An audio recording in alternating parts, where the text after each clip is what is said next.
આજે આપણે સ્વર્ગવાસી નર્મદામાનું 13મા દિવસે આજે આપણે ભજન અને સત્સંગ દ્વારા મળ્યા છીએ. તો આજે એમના દીકરા ઉપેન્દ્રભાઈ, દીકરા રાજુભાઈ, એમના દીકરા દિલીપભાઈ, એમના દીકરા સુનિલભાઈ, સર્વને તમામ વહુઓને પણ, તમામ દીકરીઓને પણ એક માની ખોટ એ કોઈ પૂરી શકે નહીં.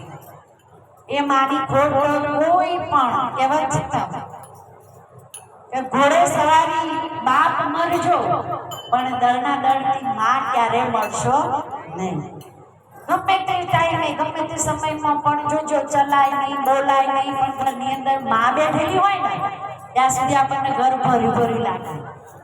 પણ સૃષ્ટિનો નિયમ છે કે ભાઈ જન્મ્યા છે એનું મૃત્યુ નિશ્ચિત છે. આપણે જ્યારે જન્મ્યા છે ત્યારે રિટર્ન ટિકિટ લઈને આવ્યા છીએ બધા, પણ કોઈને કશી ખબર નથી કે ક્યારે જવાનું છે. એટલા માટે આજે આપણે બધા સત્સંગ દ્વારા બધા મળીને અને બાના આત્માનો શાંતિ થાય અને બાને સરસ એવો આવો પરિવાર મળે અને આવા દીકરા, આવી વહુવારો, આવું પુત્રા પુત્રીઓ બધું મળે ને એવા આજે આપણે ભગવાન પાસે પ્રાર્થના કરવાની છે કે હે ભગવાન, અમારી નર્મદાબાનો આત્મા જ્યાં પણ હોય ત્યાં એમને સુખ, શાંતિ અને સમાધાન આપજો અને એમનો વૈકુંઠમાં વાસ થજો. જન્મ દેનારી માવડી મને યાદ તારી આવે, મને યાદ તારી આવે. જન્મ દેનારી માવડી મને તારી યાદ આવે, મને તારી યાદ આવે. જન્મ દેનારી માવડી મને યાદ તારી આવે, મને યાદ તારી આવે. જન્મ દેનારી માવડી મને યાદ તારી આવે, મને યાદ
આપણે મા બાપથી મોટું આ દુનિયામાં કોઈ નથી.